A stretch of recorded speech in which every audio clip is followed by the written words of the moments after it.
I am resident of Collinwood for YouTube, joined by my buddy Butch Rosenbalm and my buddy Patrick McCray. We're here to discuss John Ford's The Searchers, picked by our buddy Patrick McCray. So, Patrick, I'm going to let you start, dude. I don't know, Jewel. I don't know if I'm a heel or a baby face on this one. But I will say that The Searchers is a movie that even though I was a big movie fan, I had never heard of until maybe I was in college. I couldn't believe that, one of the great classics, something that, film scholars, film experts are obsessed with, just kind of was not on the radar. I mean, good God, I think I saw War Paint with Tyrone Power more times than I can possibly count on TV. But The Searchers just sort of escaped that. And The Searchers is a really interesting movie. When you run into a film that is great, but it's not your cup of tea, the thing I always tell film students is to turn your attention to why the scholars who love it. Try to understand that. And so I've studied The Searchers off and on many times, because there are often Westerns that just seem kind of dull and slow, and The Searchers isn't, but it goes in a lot of weird directions. I think, one of the things I really definitely like about the movie is that it captures the idea of how much time this is taking. And just like this description and answer I'm giving right now. I like the fact that it kind of meanders and it follows Ethan, but it never softens him. And so many formulaic movies would come up with the moment where he turns, where he's a change of heart, and it's like, no, this is who he is all the way through. And I admire the guts of that. John Ford was a very difficult man. He played all sorts of practical jokes on actors. The warmest thing he ever said about actors was a quote where he said, "Remember, all actors are crap." And that, if you see any of the footage of Peter Bogdanovich doing interviews with him, and he's asked, "So, how'd you get that one shot in The Searchers?" Ford says, "With a camera." And that's about, and you know what? Ford's a very deliberate filmmaker. He knows what Bogdanovich is talking about. But he's a tough guy. However, he's a guy with, and I hate to use this phrase, but I will anyway, a tremendous social conscience. And that in 1956, the guy who basically invented the Western, John Ford, kind of began the process then fulfilled, I think, by the 1-2 punch of Little Big Man and The Wild Bunch, in terms of, the Western existing as this way that we viewed ourselves. And if it's going to be this way that we view ourselves, maybe we need to use it to look at all of who we are, potentially. And that it's not always a bed of roses, but that's the way we learn and grow. So that's a weird answer, but there you go. Butch? So what's the question again? Yeah, this is one of the best Westerns, and it's usually referred to as such. Our reoccurring term with scene porn. Man, there's some beautiful, beautiful shots in here. Patrick's right. Everything he says. Monument back. Jesus God. We were watching it today, and I told Jill towards the beginning, I said, hey, look, there's the same butte. They've now passed it 3 times. But,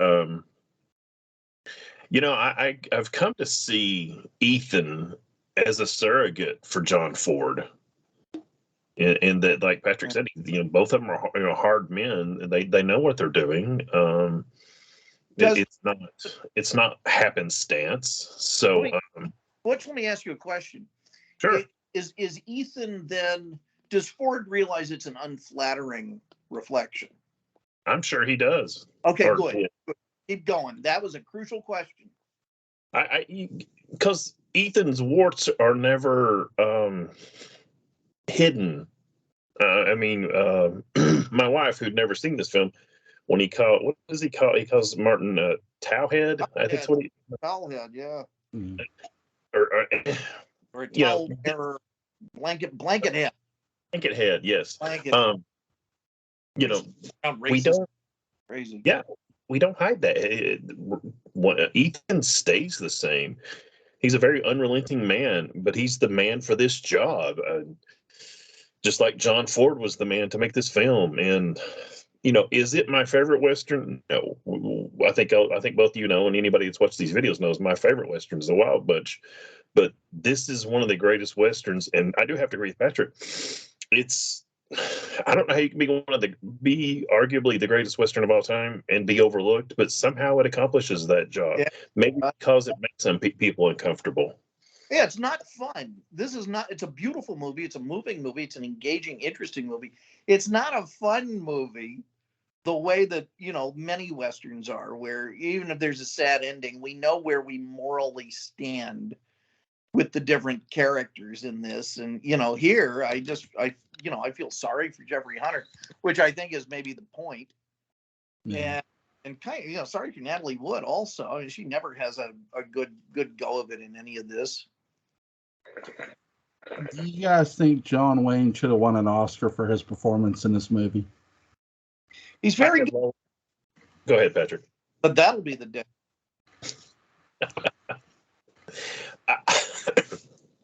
When talking about John Wayne's best performances, this is up there, as far as I'm concerned, with The Shootist, and that's his two best. I'm not fond of True Grit, so I'm going to gloss over that real quick. This is still a version of every character that John Wayne played, but it's an unflattering one. But he puts more of himself in it. When he tells, I think it's Brad, when he's found the one sister, and he finally tells him what happened, and it's just like, I mean, I swear he looks like he's about to cry. Yeah, it's so dead on, and I mean, the thought of John Wayne crying in a Western, I'm sure to a lot of people is blasphemy. But yeah, this is, in my mind, he should have at least been nominated for this and for The Shootist. Yeah, I'll say this.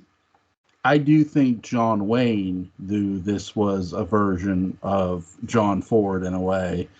There's an interview with Jimmy Stewart. I'll try to find it again on YouTube, where because Wayne and Stewart were good friends, and Wayne picked on Jimmy Stewart about you're not part of the club, where John Ford would yell at you because Jimmy Stewart never did anything wrong.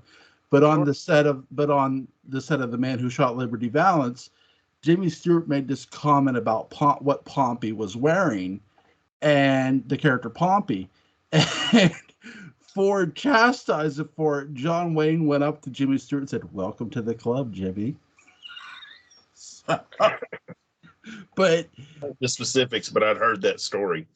Yeah, I think Wayne knew that this was a version of John Ford, and it's Harry Carey Jr. who's in this movie with John Wayne, the one who dies, and he says about how he was really great friends with John Wayne, and he knew when John Wayne was really mean to him, he knew John Wayne had to be mean to him on this, when he's yelling at him about finding the girl dead.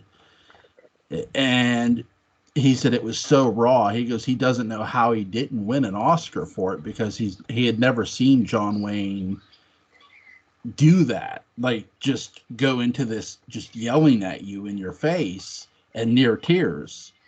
And this movie, for me, it's beautifully shot. The scenery is just, I call it desert porn, because it is. It's beautiful, naked desert, and it's just beautiful to see.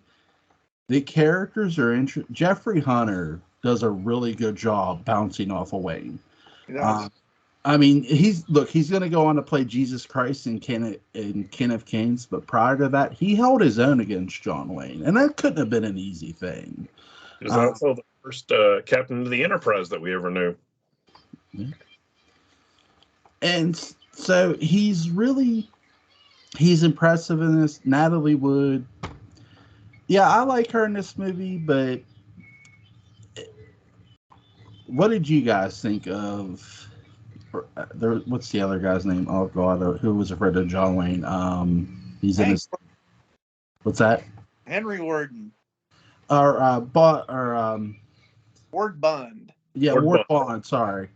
What did you guys think of his performance in this movie? He plays a very sensible man. He plays a man whose common sense probably is not necessarily designed for this situation, Yeah. and that naturally brings him into conflict with Ethan. But I kind of wonder how much he knows about what Ethan's been up to in the years since the war was over. Yeah. Because it's clear Ethan's been up to no good in a big way. That there's some sort of theft involved. He's probably wanted, or he's just refused to accept any kind of American citizenship.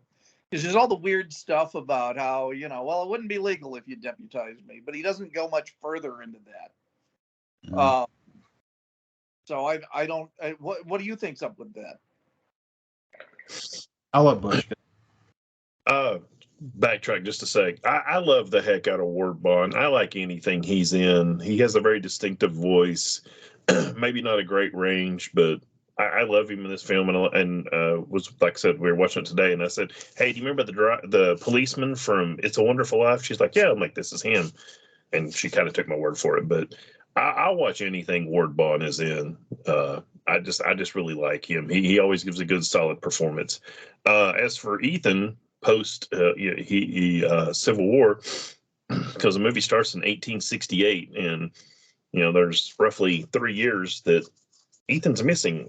Interestingly enough, according to Wikipedia, he was fighting in the Mexican Revolution. I don't know where they got that, but I thought that was kind of interesting. But I agree.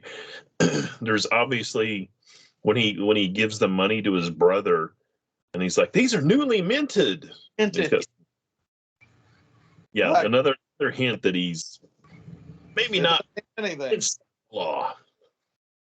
Hey, Patrick, I tell you one thing. I thought about back in the Deadlands days making a blessed character out of Ward Bond's character.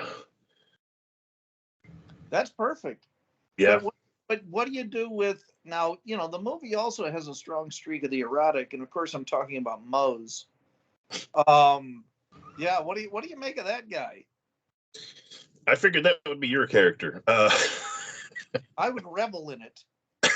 I would never play any Mose in any campaign again. He would just show up in D&D. He would show up anywhere. Same character. Like zombies. Mose ate a 3-year-old. What's his real name? Warden. Hank Warden. Hank Warden. He's in and out of John Wayne films. He's in a lot. Usually he doesn't play, let's say, the most well put together of people, but he is an interesting character and he does an interesting job. So in my mind, that's what he's supposed to do. I kept thinking of the movie Multiplicity, and I imagine if Lex Luthor had a clone machine, the last clone to go through would be Mose. Oh my God. I think Ethan is somebody who robbed stagecoaches, was an outlaw that nobody. We all know outlaws would wear bandanas over their faces to conceal their identity. That's no secret. So I think wrong side of the law, yes. Proven wrong side of the law. Can't prove it if they're not alive to testify, Your Honor. And he probably killed them. Important thing, because I mean, would you two have any idea who I was if I was robbing you? Of course I was. I mean, John Wayne's what, 6'4", 6'5"? Got that voice. Look, that's because you're covering the wrong part of your face. If you covered your eyes with just the tiniest domino mask, then we would be completely confounded. Or if we worked at a newspaper and you wore some glasses, I wouldn't know who you were. You'd tell them that you're robbed by one of the Beetle Boys. That's right. You never see Butch Rosenbalm and Superman at the same time. Yeah, but Yeah, I would say if he is being, shall we say, extra legal, um, or more than legal, however Yeah. we want to put it there, he probably killed whoever. And him being a Confederate, former Confederate, he probably, was robbing Union. Probably left any Southerner alone. But then when he came across a Union money or payroll, yeah, he'd rob the heck out of him and probably kill him so nobody could tell. Yeah, it's not legal currency as far as he's concerned. It's the currency of a false government. Ethan is, and Patrick can probably back me up on this. Ethan is very representative, minus the racism, of a lot of my characters in the Deadlands games we used to play. Yeah. Because we never, none of my characters ever believed in taking, if we took prisoners, we got information, and then we killed them. Well, yeah, that's Come the back. they make an Avatar. Is they let them live. When they get done with everything, they let them go back to Earth. I haven't seen that sequel, but if it's a logical sequel, it's just about Earth coming back and carpet bombing them from orbit. The indigenous animals went nuts and killed everyone. They're savages. We can't do anything with it. They're like a virus. That's all the propaganda that would be going on Earth. Oh, yeah. See, you gotta be like. Well, let me ask you. Okay, so what'd you say, 1866? 1868. 1868. Okay, 1868. So this is 18 years after 1840, right? Is it 20? No, it'd be 1850. Oh yeah, 26 years. Something like that, right? Yeah. Yeah. So 26 years ago, could Judah Zachary have been behind could Judah Zachary have trained Scar? Joel, your thoughts? I think Judah Zachary is so powerful he could do whatever he put his mind to, whether his head was attached to his body or not. Would this have been a better movie if when they got to the Apache camp, there was the box with the head of Judah Zachary giving orders? Absolutely. Okay. Absolutely. Look, it's already a great movie, and it just made it greater. I just made it great. Look, anything you could throw in with DS, it automatically makes it greater, okay? You just take the severed head of Judah Zachary, and Scar's listening to him. That's why he murdered Ethan's brother. That's why he took one of Ethan's nieces. It's why he did all the things he could do. And then there's Ethan. Secretly, Judah Zachary's also controlling Ethan. Why the hell not? I'm glad we got that out in the open because I was worried about it. Well, while we're talking about pet theories, I think I'm pretty sure all three of us have. Well, I know I have, and I believe Patrick and I have talked about it. There's the theory that Ethan and his sister-in-law are in love with each other, and if you watch the first of the film, they're always staring at each other. Oh, they have a history. And thanks to Wikipedia, I hadn't even thought about this. Debbie could be Ethan's. Yeah, because she's 8, Great. and he left 8 years ago. And that would explain him going, spending 5 years going after her. When in the Old West, you hear stories about when one brother was an outlaw, they would often do what? Marry the other brother who wasn't, or marry the brother who didn't go away to war. Now they're not brothers, but in the movie Pearl Harbor with Ben Affleck and Josh Hartnett, the best friend dates the other one's girl. But in the Old West, you sort of had this sort of the same thing, but with relations. So you're probably right. Yeah, I could see that too. When you see he does look at her, and yeah, Debbie probably is Ethan's, no doubt. And there's the cut sequence that we need to talk about, where Ethan's the physician who helps Ethan at one point gets captured by a tribe of matriarchal females led by Diana Muldaur. and Ethan has to be let in as a theoretically as a male slave, and try and win over the. Oh wait, that's a Gene Roddenberry pilot. Damn it! God, that would have been good. Can you imagine? This is a whole side thing, and it's the episode. It's that episode of Planet Earth, and they just work it in, and then it goes right back to the rest of the story. What did you guys make of the? Well, Jeffrey Hunter's character is in love with the one girl, and he's writing her letters. He ends up getting married to a squaw. Oh, God, that goofball Gets divorced because she gets killed by one of Scar's raids. But he ends up wanting to marry the young girl who he's writing the letters to, but she ends up wanting to get married to another gentleman who is sort of silver-tongued. He's slick. What did you guys think of the brief? Because this movie has very little comedy, but it does have its moments. It has some. Ethan's very funny. I mean, in a cruel way. There's one darkly funny line from him after another. Well, to me, I love how Ethan's joking around with Jeffrey Hunter, saying, "That's your wife." That's oh God, yeah. As I said, Jeffrey Hunter's already married. Yeah, that's married. First of all, Joel, I have to correct you on one thing. Okay.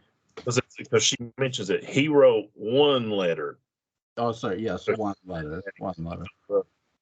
She goes to marry Charlie, played by Ken Curtis, better known to most people as Festus Hagen off of Gunsmoke.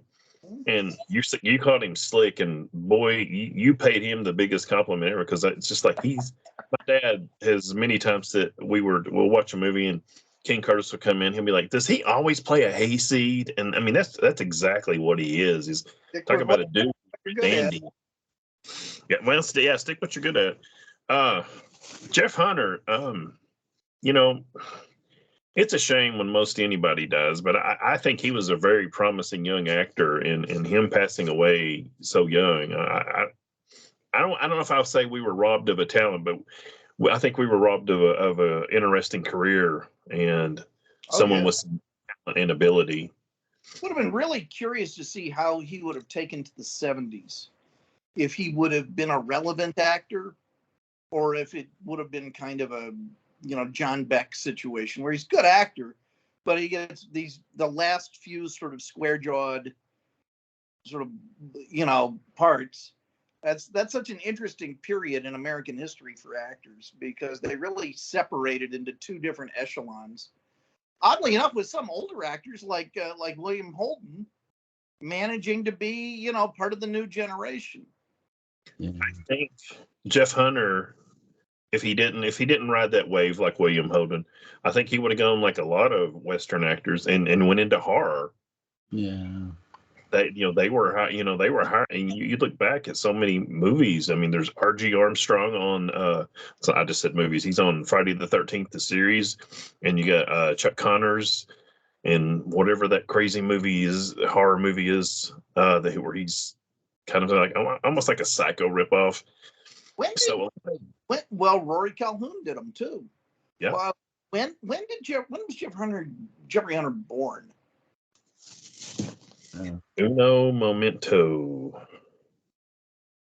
Because that gives us a really good idea of what age he would have been. I mean, was he still in his 20s, or was he in his 30s? Was he Shatner's age, or 1926? Wow. Okay. So he was right around 30 when this was. Well, let's see what this was. What year was this made? Made 56. Okay. So yeah, he had just turned 30. Wow, so he was 40 when he did The Cage, more or less. Yeah, right around there. Okay, well, he would have been in his 50s and 70s prime. It's curious to see what they would have done with him. Anthony Perkins wasn't too old when he went from doing a Western with Henry Fonda to turn around and doing Psycho too. Perkins Perkins was a relatively young guy. Yeah. You look at him in Psycho, he looks like a teenager. He looks like an old teenager. You know, maybe 22, 23. That's a guy who had no acting training either. Yeah. It doesn't show though either when he's. It doesn't show though either that he didn't when he's like it's. I think it's the Man with the 10 Star or the 10 Star that he's in with Henry Fonda. And by the way, Betsy Palmer is also in that movie. So 2 horror icons are in a movie with Henry Fonda, a Western. And Fonda plays a bounty hunter who used to be a sheriff or a marshal, and he teaches Anthony Perkins' character how to be a lawman, a proper lawman. So, I mean, a lot of Clu Gallagher, who was in Return of the Living Dead, was in The Tall Man playing Billy the Kid. So Clu was apparently very difficult to work with on Return of the Living Dead. Either that or Dan O'Bannon was difficult to work with. It's hard to tell. I think O'Bannon had to take away a pipe, like a big metal pipe, and give Clu a rubber one because I think Clu had tried to attack him at one point or something. There's really weird Clu stories. But then Dan O'Bannon's such a weirdo. I don't know if it's chicken or egg on that. Yeah. I if you put a gun to my head, because I don't know either one. Dan O'Bannon always sounded a little out there. I mean, not that Clu was just innocent and all that. No, but Clu was a professional. It had to take a lot to get to him. Clu was a professional. Think about Charlton Heston and Sam Peckinpah. I mean, Chuck's a pretty level guy, and he threatens to run the director through with this saber. So, well, he was also giving up salary to make that movie. I mean, got a lot of the line, and having to go pick up Sam Peckinpah at brothel number 38 probably got to him after. It's like, look, I've got money in this picture. I've got points on it. I gave up my salary for you, and here you are in a Mexican brothel. Yeah, it probably did get to Chuck after a while. Patrick does the best Charlton Heston impersonations. I think. Now, with this movie, what's you guys' favorite scene from this movie? There's so many. You want me to draw you a picture? Yeah, that's really good. That one really gets me. Yeah. I'm going to cheat and pick 3, but it's really not 3 different scenes. The opening scene, the scene when they come back to the house, and then the closing scene, which are all basically the same scene with someone standing in a doorway and shot from the back. And it opens, it kind of interludes, and then it closes. It's amazing because you're looking at inside of all of our homes, and when that door opens, it basically becomes a Western movie screen. And he is left outside. He's not a real character at the end. He's just this hollow husk of a man who's been informed by this horribly hard life. And that's the sort of person who maybe belongs in fiction, because maybe what's real is what's on the other side of that door. But that's definitely a movie screen. It's in fact like the monolith. It's just a movie screen on its side. If you take that door and turn it this way, it's the dimensions of a movie screen, of a VistaVision movie screen. When I first saw this movie, whenever I first saw it, sometime in the 90s, I believe. Well, no, actually late 80s, once I found out Jeff Hunter was in it. I thought then, at the very ending, I thought he went and killed himself because he literally has nothing left to live for. I don't know if that's true. I don't know if I still believe that, but at the time, that just, to me, that was the ending. It's like, I don't have anything else. And he went and, he went, of course, he didn't go right over here, 5 feet away from the door, but he went out and killed himself. That I had that thought, and I don't know. It's always stuck in the back of my head. Well, yeah, that hunt for Debbie really gave him a purpose. And then he didn't. I really love the scene. I'm gonna cheat like Butch here. I love the scene between Jeffrey Hunter and the girl who he's in love with when he tells her he has to He has to stop Ethan from killing. He feels Ethan's gonna kill Debbie, and he's relating that to her. It's a really great scene by Jeffrey Hunter as an actor too, because you sort of get that sense as a viewer too that probably he is. So when later on when later on they go to rescue Debbie, after one of my favorite scenes is when he had scalped Scar, Ethan had, and he's coming toward Debbie, and Jeffrey Hunter is nowhere in sight. He's trying to catch up to him, but he's not going to be in time if he has intention of hurting Debbie. And he picks up Debbie and he goes, "Debbie, let's go home." And it's one of those moments you go, okay, this wasn't about killing Debbie. It really was for him about getting her home and getting her back. Okay, Joel, let me ask you a question. Do you think he always intended to not kill Debbie? Or do you think I think he did intend to kill her, but I think a lot of things along the way, like there is a moment, to your point, where Ethan gets in front of him and when he draws out his gun.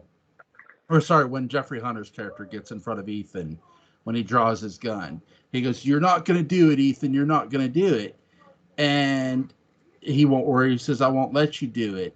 And that's when the bow and arrow comes and shoots Ethan in the shoulder. I forget if Scar shoots it. I think Scar does shoot the arrow, or at least one of the Native Americans does, and hits him. And because later on we see Jeffrey Hunter and Ethan up in the canyon and they're shooting the Native Americans, and then he makes out a will. Ethan makes out a will to Jeffrey Hunter's character, leaving everything to him. And he goes, Jeffrey Hunter's like, I don't want your stuff, which I love the scene. But no, I do think he had an intention to kill her, but something along the way changed his mind. Martin. It was Martin. Martin, yeah. I think just have been, finally being in proximity to Debbie, he comes to his senses. Yeah, there's that too. There's an essay I meant to send to you guys, both of you guys today, and I couldn't find it in the little bit of time I had. And one of the things it talks about, it puts forth another theory, if you will, that Ethan had a whatever the tribe of Indians that Scar is, he had damn it. Anyway, he had a wife, and she was from that same tribe, not necessarily the Scar, but whatever. And that's why he knows so much about them. He looks at Scar and says, "You speak pretty good English. Somebody teach you." And Scar looks at him and goes, "You speak pretty good, whatever. Somebody teach you." Yeah, you speak pretty good Comanche. So she's not a woman anymore. She's a squaw. She's whatever the Indians are, the tribe is. My apologies to anybody watching this video. Sorry, I didn't remember which tribe it is. Apache. No, I don't think it's Apache. Okay. Let me look quick. I believe it's Comanche. Comanche, he says a lot. It was the Comanche all along. I kept saying it over and over again, and you refused to listen. Well, you know me. I get like that sometimes. Hey, while we're talking about Comanche and whatnot, I want to mention Henry Brandon, who plays Scar, and that man could get more out of one look. Yeah. I mean, he just looks intimidating, and it's just he's not like he's just like. Look, Henry Brandon versus Michael Ansara. Who would win? Oh, good Lord! Yeah. Are they doing like a Shakespeare rap? In which case, I'll go with Michael Ansara. But mano y mano with the cuffs, even money in my book. Okay. Oh, that's pretty good. But Conrad Bain versus Conrad Janis. Listen, I'm going to take anybody from Dark Shadows, okay? Conrad Bain. And he's just a big hunk of Canadian pride. Now we did what was it? Oh my God, Will Penny. Me and Butch did. Yeah, I know. I didn't get invited. I'm so sorry. Could you have seen Donald Pleasance playing a character in this movie? Sure. Not like he did in Will Penny. Right. Well, yeah, but I can He's see bad shit in that. he'd play Scar. Comes out shirtless. Yeah. You, Ethan, evil. And You speak pretty good Comanche. Did someone teach you? Sorry. that Will Penny has some of the most provocative and transgressive butter churning scenes I've ever witnessed. The button. Oh, it's too late for me. Button. Yeah. Okay. I think we're going to have to redo Will Penny and have Patrick with us. We are. We're gonna have to. Because I also want to talk about Khartoum, which is Heston's other great performance that gets looked over. Will Penny and Khartoum are, I think, Heston's best acting. What now? Where would you put that with the Ten Commandments? In terms of acting? Yeah. Oh, Ten Commandments was easy. That is not a challenging part. I mean, the script is written for you to be powerful. The costume's written for you to be powerful. Yeah, standing around giving orders and all of that. I don't think those challenges really were that salient. That doesn't make it a bad movie. I just, acting point of view, I think it's pretty straightforward. Okay. But if you look at Will Penny, Heston's having to play a lot of vulnerability. Yeah. Moses is largely about I can or I will once I figure out how to, But Will Penny's all about a guy who's, no pun intended, hopelessly outgunned. Yeah. And then, to play this purposefully emotionally distant, haunted, repressed figure of just coldly calculated rage, which is what I see Gordon as. I think Gordon has a lot of layers, and just this unbelievable sense of control. And his accent work is wonderful. And I know that Heston considered those two movies to be his best performances. Yeah, I've read. Well, Patrick and I have both have copies of Heston's diaries from 50 to 70, and he talks about Will Penny, and he says and I've read more than one interview where he says that that's his best work, and Khartoum is right there with it. So, but anyway, let's get back to the Searchers, because it's going to be easy to get me and Patrick going on about Heston. Is this where do you put this as in John Wayne's career for performance wise? Oh, it's easily one of his best. I mean, you could argue that it is his best. It doesn't have the I'm old and have cancer and I'm reconsidering everything horrible I ever did kind of thing that True Grit has. So that's a separate thing. That I almost consider things like the True Grit and the Shootist, and Rooster Cogburn and La Cage aux Folles to be kind of just late movies that it's just sort of it's almost a different actor. So I sort of put those out of it, just like I put the really early, Stagecoach era stuff as a separate thing. So this is kind of prime John Wayne, and I think this is his most cerebral performance. It's definitely a top two with me. The Shootist, or the Because either that or High and the Mighty. He plays a mean airline pilot. I really wish John Ford had let John Wayne play the drunk in Rio Lobo. I think that would have helped But you want to focus on him. Let him. John Wayne fell into the same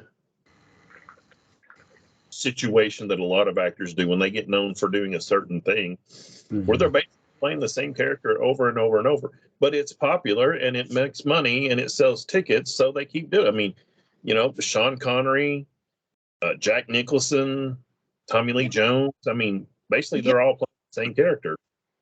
Speaking of Jack Nicholson, and I'm not making the haha, this movie here is almost like John Wayne's version of the movie Head, where, Head was designed to deconstruct the monkeys and make it difficult or impossible to see them as what they had been prior and what they had been packaged as.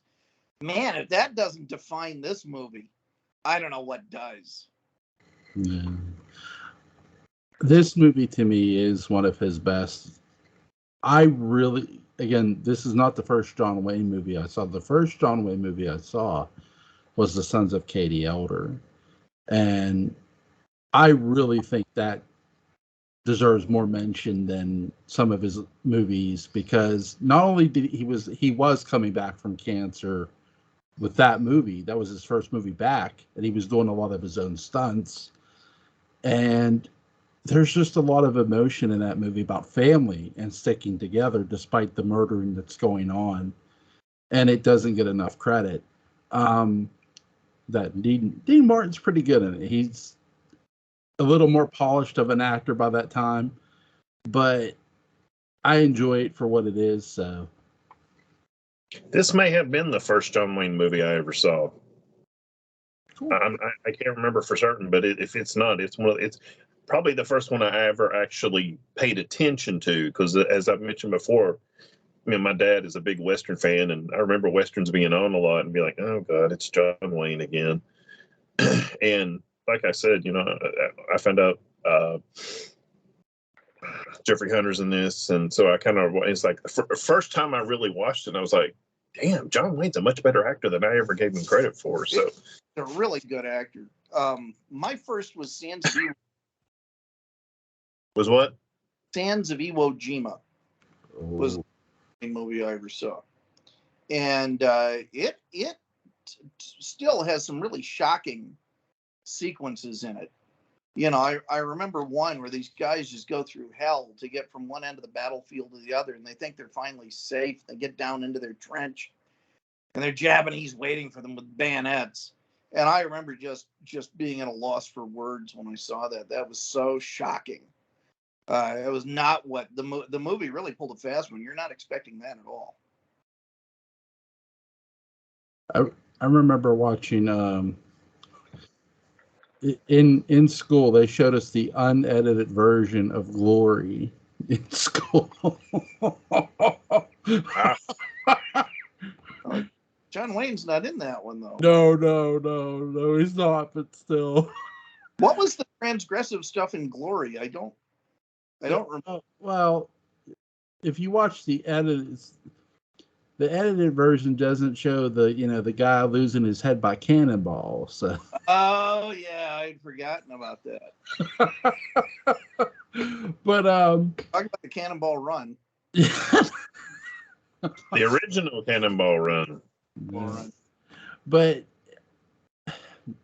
there's a lot of John Wayne movies that are campy too, Flame of Barbary Coast and all that, but there's something about this movie that it really, I know we talked about him, he's sort of playing John Ford in a way, and I do think, like I said, he knew that because he was around John Ford a lot. He was close to John Ford, and he just really harnessed this character and did an amazing job.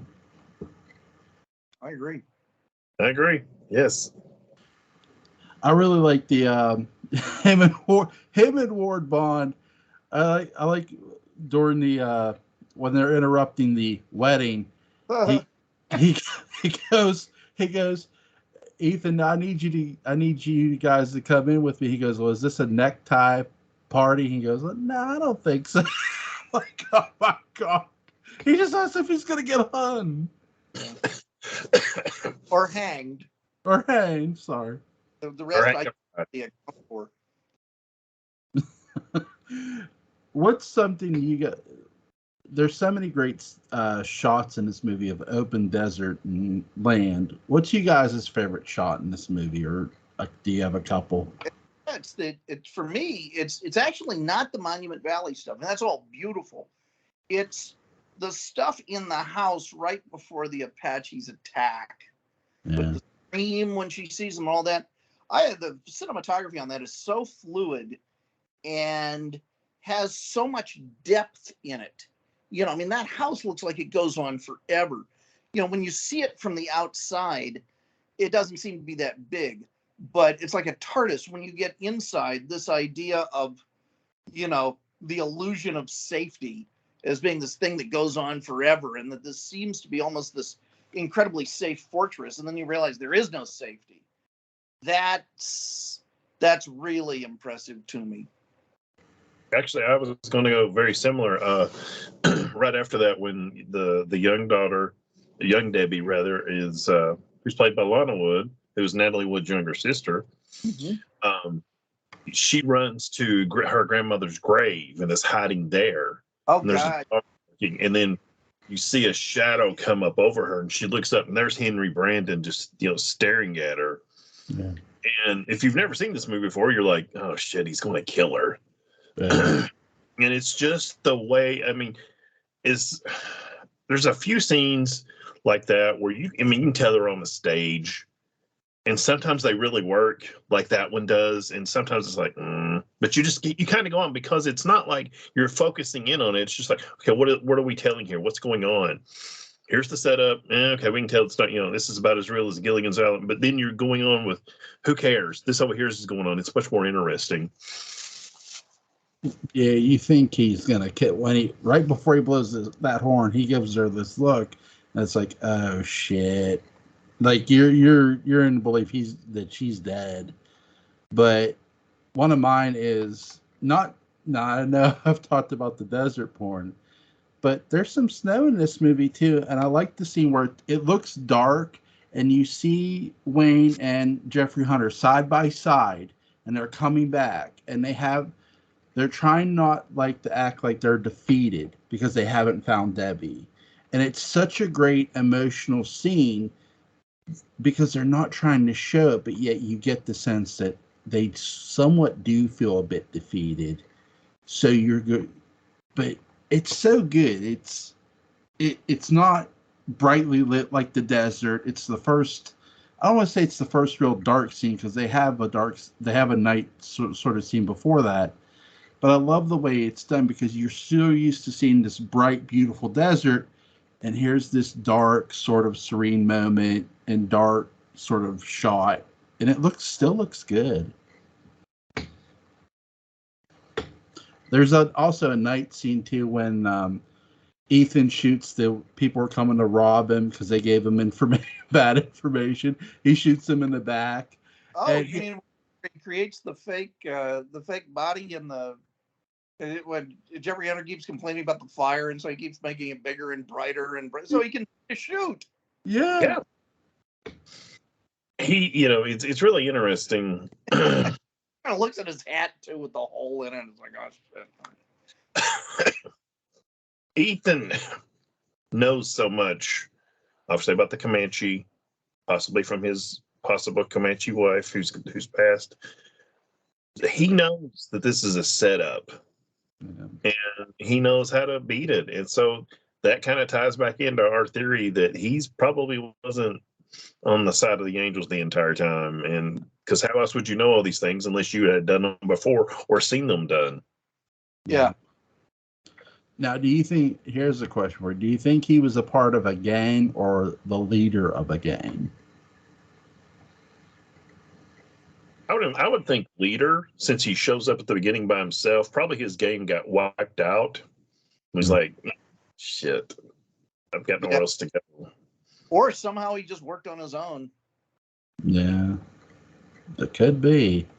It's one of the most complex characters and dark characters Wayne has played. Long before he played Rooster Cogburn, to me, Ethan's a lot better character than what Rooster Cogburn is. No offense to True Grit, but because to me, Kim Darby more steals True Grit than what John Wayne does. I know that. That woman's voice in the two Rooster Cogburn films, True Grit and Rooster Cogburn and the Lady, Kim Darby, I want to strangle her the whole time. And while she's a fantastic actress in Rooster Cogburn, I get tired of that voice of Katharine Hepburn. I can't watch them, either one of them, for very long with those characters. It's like, can we hurry up and get to somebody else where I don't have to hear y'all's voices? And it's a shame because Katharine Hepburn is a great actress, and she does. I don't know. It just, for whatever reason, it doesn't annoy me in other films that she does. But in that film, it's just like, oh God, please shut up. Oh, she's great. Mulgrew. When I was talking to Daniel Farrens, the guy who wrote Halloween 6: The Curse of Michael Myers, I brought up that Kim Darby was in True Grit. She gets an axe to the face in Halloween 6. You don't quite see it, but wasn't it Mary? What's that? Is she in Mary? The episode Mary? Is she the girl that has that weird crush on Kirk? Mary? No, that's not King Darby. Oh, okay, good.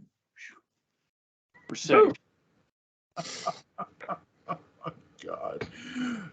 Who's your favorite John Wayne co-star for you guys? Oh, of all time. Wow. Lord Bond. I just like it. They bounce off. It's kind of like, okay, I'll say it. It's kind of like me and Patrick. We're very different people, but we're also very similar, and we bounce off of each other real well. And that's how I see John Wayne and Ward Bond, at least the characters they play. They're not quite an odd couple, but they're interesting fellas. They have a little slightly different view of things, and they're doing interesting things. And it's like, I can't not watch it. It's interesting watching them. Well, Butch, when you and I met, I remember I heard the chief of police say, "Detective Rosenbalm, meet your new partner." And then when you showed up in that Lamborghini, I didn't know what to expect. See, this is literally what I'm talking about, though. Oh my gosh! Always. But here's Patrick. Here's what me, and then here's Patrick, and then I bring this, and then Patrick brings up again.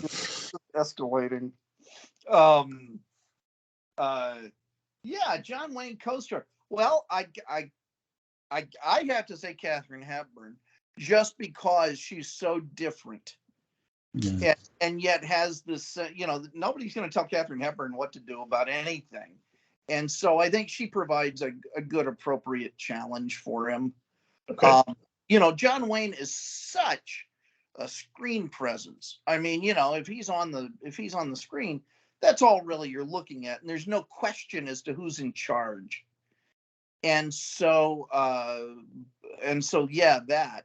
But now, wasn't Catherine Lee Scott in Brannigan? I think she is. I think she has a small part in that. I swear to God, I think she's in a John Wayne movie. It'd either be that or McHugh, and I'm pretty sure she's not in McHugh. Well, Brannigan was shot in England when she was living there.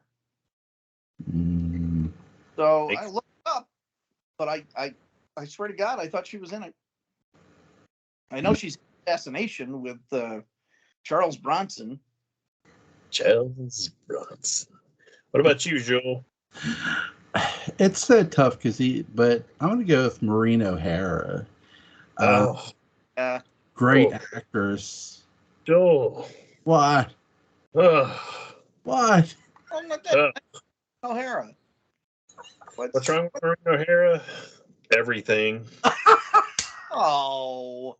To me, what do they call it? Mammy Baldy or whatever? It's like, God, can you dial it down from 11 to, I don't know, even 7? It's just calm down. She's a good actress. Yeah. But you're going to get, and she's like, she's just like, God,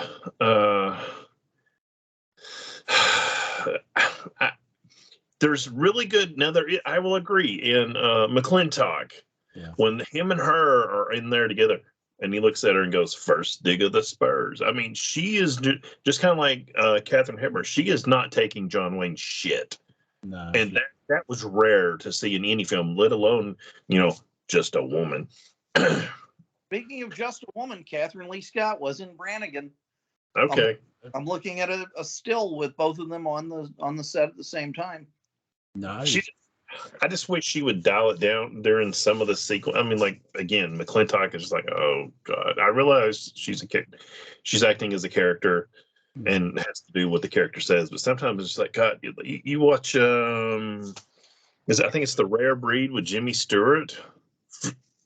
Fine film. I don't dislike her in that film. It's just some of the ones with John Wayne is just like, oh, I guess she felt like she had to, or maybe the directors and the producers like, no, you got to really bring it. You got to really put it to go up against John Wayne. And it's just sometimes just like, oh my God, will you calm down and switch to decaf? Have you ever seen The Quiet Man with John Wayne and Maureen O'Hara? Sure. Yes. That is a great movie with them in it. Yes. And she's his equal, and she doesn't have to. No, right. John Ford movie, isn't it? Quiet Man. I think it is. I think so. John Ford gets this weird Irish thing going on. He's got that on Green Valley, which got Best Picture for Citizen Kane.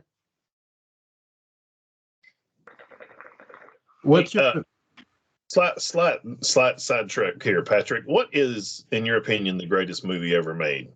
The best, the great. What would you like? The finest thing that the motion picture camera has ever been directed to do. Like the one movie.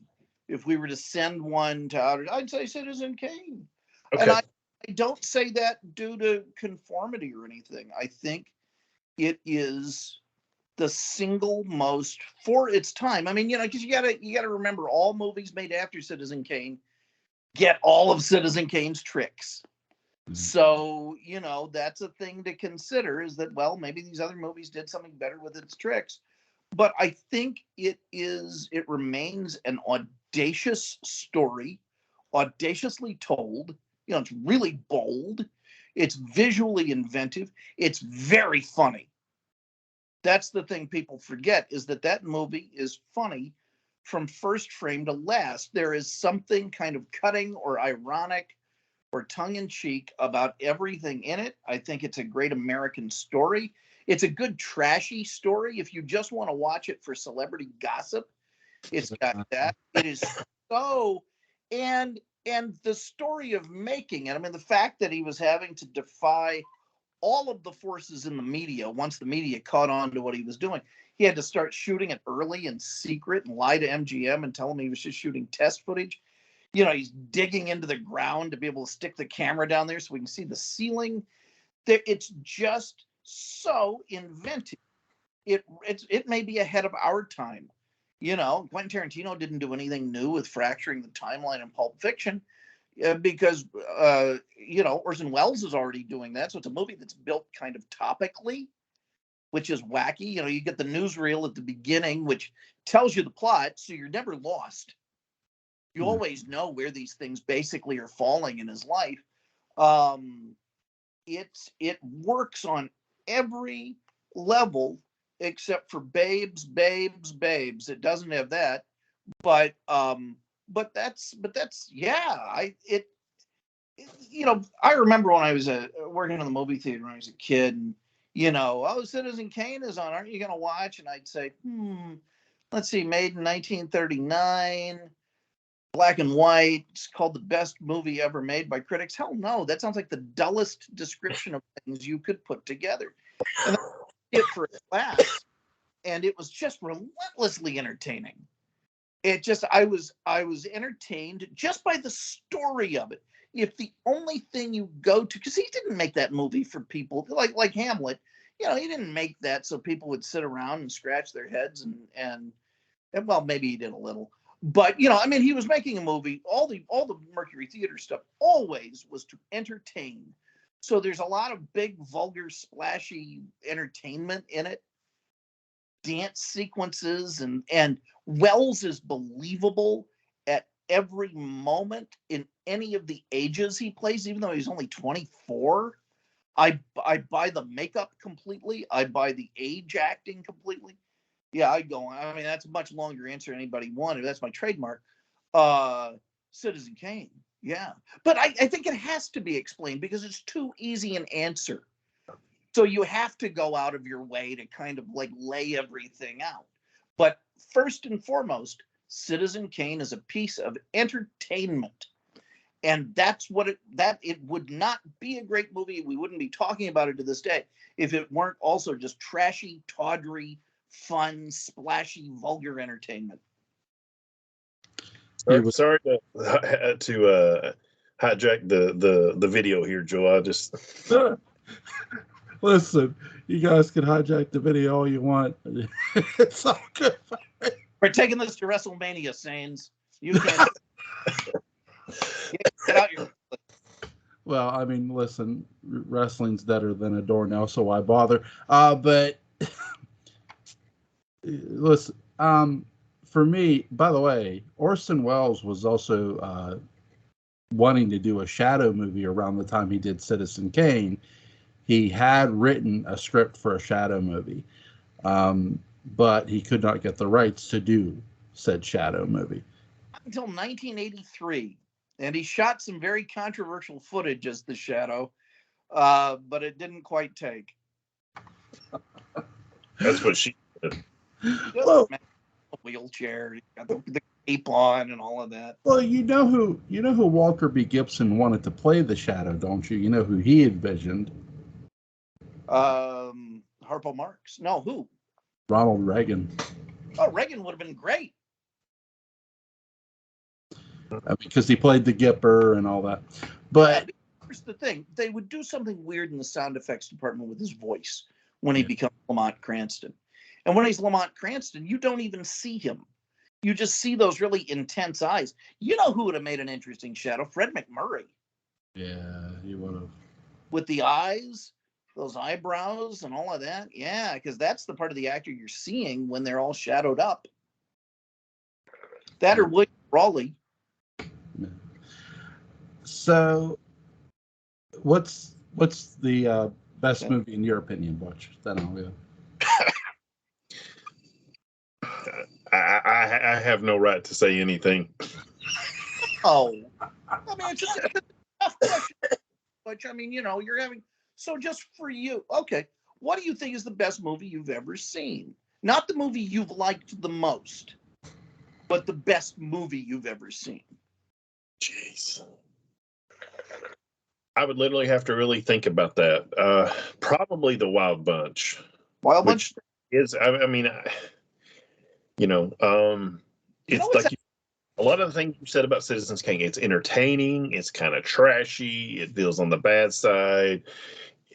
I normally can't stand movies where they try to make villains heroes, like any movie about Billy the Kid or any of those people. These are villains that are interesting, and I enjoy them. I mean, great performances all throughout. Butch, I'm going to throw another movie out there, and it's a movie that we overlook. And it's a movie that I think in some ways, as film people, we're almost embarrassed to mention. But I'm gonna name a movie, and everything about this movie I think is perfect. It is made by someone who lives and breathes, and there's not a punchline coming up to this too. I'm very serious. By somebody who lived and breathed movies, who grew up with the language of movies, and I think maybe put together something that, for a movie which is an emotional medium, doing its job, where every scene intrigues you and pulls you into the next scene until the very end, just an irresistible rope that just grabs you by the neck and pulls you through the whole thing, and that's Star Wars. Mm-hmm. I think because it's part of this phenomenon and part of beginning this saga. And you're like, well, which Star Wars? Well, that's an idiotic question. I'm talking about Star Wars made in 1977, released under the title Star Wars. No bloody episode A, B, C, or D, none of that. God, what a perfect movie. And I think that. I've said it to you, Patrick, and I think I've said it to Jewel. If you want to talk about good filmmaking versus bad filmmaking, I'll give you an example by the same director. Every time I saw Star Wars in the theater in 77 or 76, whenever it was. 77. And every time it was on last weekend at my dad's house when we were there for lunch. And when they got to the Death Star trench, it pulls me back in every time, even though I know who's going to win. It's just that is good filmmaking, good editing. I mean, everything. It's and to think that caps this movie that's been amazing prior to that. And it pulls you in. In episode 1, the pod race, everybody knew who was going to win. We knew Anakin was going to win, and I could not care less. It's not interesting. The only thing in that whole scene I find interesting is when we see the Tusken Raiders trying to snipe them on the pod race. That was like the only thing that was interesting for me personally.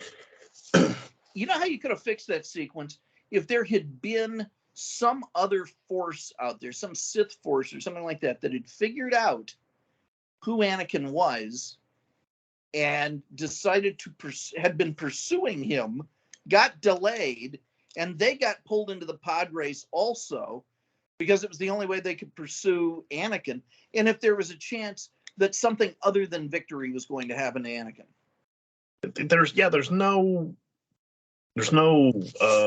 drama. There's no sense of urgency. There's no, is he really going to win? Even though in the Death Star trench, I didn't know as a kid. We all know now that Luke's going to blow up the Death Star, but it still pulls you back in because there is that very visible enemy, be it the stormtroopers, be it the Death Star, be it Vader. But yeah, there's always that sense of he might not make it this time, even though we know he's going to. One of the differences is that in the pod race, Anakin, I think, built the pod, right? He built or modified the pod. No, he built. He knows everything about what that machine can do, and he knows everything about what he can do in that machine. And he, in his mind, has at least played out this race multiple times. In Star Wars, Luke has just discovered his powers, doesn't know what the extent of them are. He doesn't, Ben Kenobi's gone, so he can't tell him anything. He has never flown something this sophisticated. I mean, yeah, he says it's like, shooting rats in the canyon or whatever, but still, no, it's not the same. He's never faced overwhelming odds like this. Anakin is trained to race against these rednecks. Luke, the day before he was like trying to fix a moisture evaporator, and now he's way over his head. And there are in episode 1, there's almost no way Anakin's really not going to win that race. In Star Wars, there are so many ways Luke can blow it. And he even does it first. When he first shoots, it doesn't work.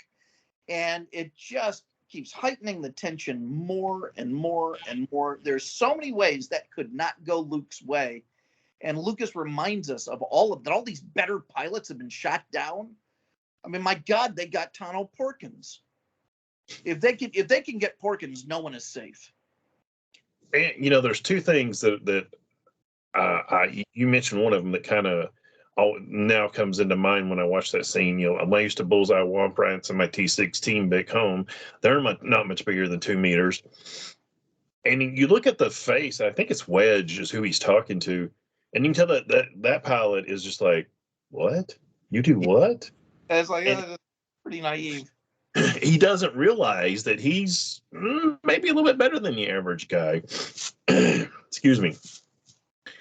And it puts that in a different light. But yeah, I mean, before we get to midichlorians and Yoda and all that other crap, it's just this kid who's able to do some weird stuff. It's, everybody. I don't hear this, at least in my opinion, enough comparing Star Wars, what's now called Episode 4, comparing that to King Arthur. which to me it should be so obvious. Yeah. And that's what it makes me think of that a lot. It always makes me think of that a lot. He's kind of a mix between Arthur and Merlin. He has these powers and he doesn't know much about them. And what is he going to do? And how's he going to find this out? And yeah, Luke is probably my favorite character in the so-called original trilogy. Because he's interesting. He's our audience surrogate, just kind of coming into this, and we learn from him. The other thing is, and it's a shame that I really wish Lucas had not cut the scene at the beginning with Biggs, because when Biggs shows up at the Rebel base and he's like, hey, we'll catch up after this, and then Biggs gets killed. That kind of robs that scene of a lot of the energy it should have had. And if you know who that is and what the story is, that always hits a little bit harder. And man, we're totally off of the Searchers, but yeah.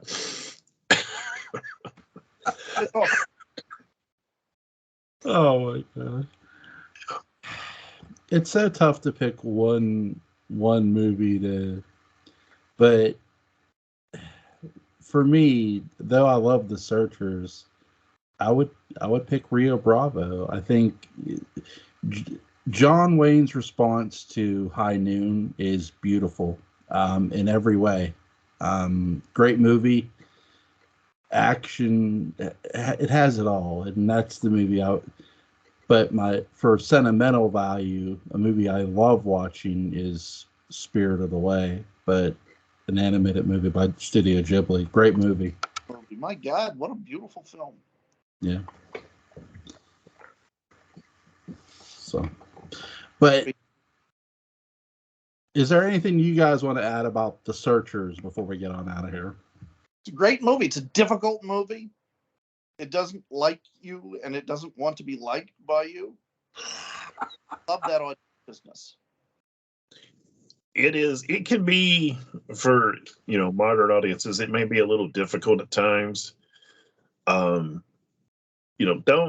if that kind of stuff bothers you, go ahead and watch the film. Just, I don't want to say write it off as, that's the way things used to be, but write it off as the way things used to be. I mean, we're all old enough. We've known people in our lives, grandparents, uncles, aunts, whoever. Maybe they had some, let's say, not up to date opinions and views. And, you can either, well, I'm never speaking to him again because he blah, blah, blah, blah, blah. Or you can look at it, and I again, I don't want to write off racism or anything else and just, well, that's the way things was. But my mom used to always say that my grandfather, who passed away when she was 9. So, we're talking, he was born in the late 1800s. She said that she would have had to quit school if he was alive when her school was desegregated.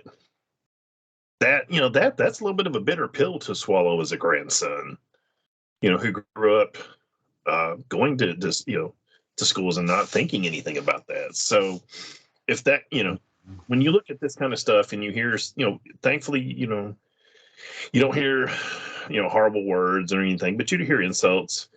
And Ethan doesn't care. Like Patrick said, Ethan doesn't care if you don't like that, but he knows what he's doing. Watch this film. It's a great film. It's arguably, I'm not going to argue it, but it's arguably the greatest Western. And if you don't watch it at least once, you are depriving yourself of something really, really good. That's true. It's a movie that I think if you watch, you'll continue to talk about. There are movies that get made that absolutely suck. This movie does not suck. It'll entertain you from start to finish. And it's something more movies should think about. Edgy movie, when you look at the older movies like a movie like this, like The Searchers, or even a True Grit or Rio Bravo, it's that edginess that you find in. Look, my favorite Westerns, Once Upon a Time in West, Jill's a whore, okay? I mean, for God's sakes. You watch your mouth talking about Jill. Oh my God. I won't say that very loud. But no, there's I think edgy movies is when you find an edgy movie and it's entertaining, then great. But this is an older movie, and you're shooting a movie in the West. This is how things were, like you were saying, Butch. You know that if you're making a movie about the Old West, then you are making a movie about the Old West. Hell, we've covered movies like, whether it be Wyatt Earp or Tombstone. Things were just different back then. They were. Speaking of which, there's a movie John Wayne shot, and it's named, Jewel, I'm going to direct this to you. It's named after someone. It's like CHIS. What is it, Jewel? What is that? CHIS? Chisholm. Yeah, Chisholm. Now, how long did it take? Do you know how long did it take John Wayne to shoot Chisholm? I have no idea. His sons were around when he shot Chisholm, though. Right? Yes, I believe so. One of his sons in this. Chisholm must have been popular. Chisholm. It's weird because Chisholm is a story not just about John Chisholm, the cattleman. Yeah. It involves Billy the Kid, obviously. And look, there's been a lot. I think there's over 20 something Billy the Kid movies. Which one is the more accurate? I can't really tell you because Billy the Kid's documented life. Well, it sucks, but. Is there any I know there's behind the scenes footage on this. Is there any behind the scenes footage on that? There probably is. I don't have the DVD. Well, you see John Wayne shooting Chisholm. Well, Chisholm is actually the movie Chisholm is on Tubi for free if you want to go watch it. Okay. I'll say that because I don't own the DVD, and again, a lot of DVDs you buy now, you either have to luck out. Now you either have to buy online. That's probably most place you'll find Chisholm. But if you try to go to the store and luck out and find a Western like Chisholm, may God be with you because you're going to need God to find I'm not any DVD. Like I'm going to have to really look for it. Well, I hate the fact that FYE closed store. You can shop online on there, but they closed their stores where you can't. There's no FYE around here. It's all Walmart, Target, Kohl's, and all that shit. And no offense to them, their DVD selections sometimes just suck because there's not a whole lot of variety. I remember being a kid when there was variety for VHS, and even early on when it transformed from VHS to DVD, there was a variety. There's no more variety anymore. It's just, hey, what we have is what we have. So Chisholm was VHS. Yeah, you're gonna probably have to find this on VHS. If it's on DVD, I'd be shocked, but you would think it would. You would think it would get a transference. Yeah, it's on DVD. I have it on DVD. Is it? Okay, cool. So Chisholm was just like VHS though. But if you want to avoid the hassle of going to the store, it is, or at least it was on Tubi the last time I looked. So okay, I mean, I was just curious. I'm not obsessed with Chisholm, but I was just curious about it. One of John Wayne's sons is in this film. He plays Lieutenant Greenhill. It's Patrick Wayne. He's credited as Pat Wayne. Is in The Searchers. Yes. Yeah. When Ward was like, "You tell your paw that," and what's funny is, his paw. He's standing right beside that man's paw. I do believe Patrick Wayne is also in the first Young Guns movie. I believe he plays Pat Garrett. He's in the best movie. I think he's in the sequel to the best movie I saw as a kid, better even than Star Wars. He's in The Land That Time Forgot. And I think he's in The People That Time Forgot. He's in one of the two. People That Time Forgot was my favorite movie. It eclipsed Star Wars in 77 for me. I was so crazy about that damn thing. I can't tell you why. I forgot about that. Is Star Wars your favorite outer space movie, guys, or what? My favorite, no. But maybe the best. What's your favorite? Wrath of Khan. Okay. Star Trek. It's up there. Wrath of Khan is hard to beat. I'd have to think. It might come down to, do I cut off this finger or do I cut off that finger? Both of them are mighty good. Yeah. I'm going to pick a movie that I'm sure you've both have seen. It's called The Last Starfighter, and it's really good. I've seen it about 50 times on HBO as a kid. Is that what Greg says? His weird laugh. Like a hairball or something coming up. Oh my God. Guys, is there anything you want to add before we go? No, I'm done. We've said it all. First of all, you guys are great. You're both awesome. Thank you both for joining me here tonight. We'll come back next week, which we are going to do the movie Warlock. Or go ahead. We're going to talk about Warlock? Warlock is a Western. All right. Well, listen, there's a fan request, Jewel. You have a fan, and they have a request. Go ahead. Looker. Looker? The Michael Crichton techno thriller, Looker, which I think in the age of deep fakes is an incredibly pertinent contemporary movie. Now, where can I find this movie at? Is it on Amazon Prime? Yeah, I think it is. Looker. Oh, 1981 with Albert Ellen movie? James Coburn. Yeah, with the light gun. And they're scanning the different models and then killing them off because they can make these CGI replicas of them for commercial. Bizarre quest for perfection. Albert Finney plays a plastic surgeon who's been modifying these models to be perfect according to some sort of computer prediction. And James Coburn's trying to kill him off because he's made these perfect digital replicas. It's a really interesting, it may be the last movie Crichton directed, or it's one of them. But you have gotten best from a fan. I will definitely check it out. I'll check it out. I'll try to check it out this week, and because I have a lot of other things to enjoy. All right. He's a busy man. Yes, I am. But I will check it out this week, and I'll tell you what. Let's see. Tomorrow's Sunday. I'll try to watch it tomorrow night on Amazon Prime. This comes from Gallagher. Melissa Gallagher. Yes, and okay. you want to disappoint Melissa. It's funny. As soon as you were talking about a fan, I'm like, I wonder if that's, and that's who it was. Melissa. She's a human, and she is very passionate about Looker being a film that we talk about. We'll talk about it Saturday at 10:30 p.m. If Patrick, if you need a different time, let me know. Yeah, no, great. But I'll see you guys next Saturday at 10:30. We will redo Will Penny with Patrick. So, by the way, Will Penny, real quick, I do want to say this. We touched upon this with Will Penny. There's no real law, no real sheriff. You sort of have to take the law and defend yourself in that movie.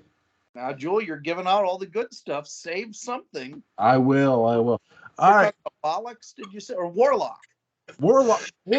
Listen, Warlock next Saturday, starring Henry Fonda, Anthony Quinn. By the way, Anthony Quinn and Henry Fonda were in the movie The Oxbow Incident, which is another Western. But prior to Warlock. And who's the other gentleman in the movie? God, I'm going to kick myself because I just saw his name. Richard Widmark? Huh? Richard Widmark? Yes, Richard Widmark. Really, really good character in the movie. Also, Dennis Hopper plays his younger brother in the movie. So, plays Richard Widmark's younger brother in the movie Warlock. So, we are going to discuss Warlock Saturday, and then we'll do the movie that Melissa Gallagher suggests after that. I love it. That'll be great. I'll see you guys Saturday. Enjoy the football for Sunday, guys. I can't wait. Is there a game? Yeah, tomorrow. Tomorrow. Well, I guess it's World Series time. So I wish all the Final Four the best. We'll see who gets the Horse of Roses. We'll see who comes in second place too. For Patrick McCray, who's always awesome, and Butch Rosenbaum, who's always awesome. Gentlemen, you guys have enjoyed the rest of your weekend. And stay All right. Take care. Guys. Take care, Bye. guys. Bye-bye.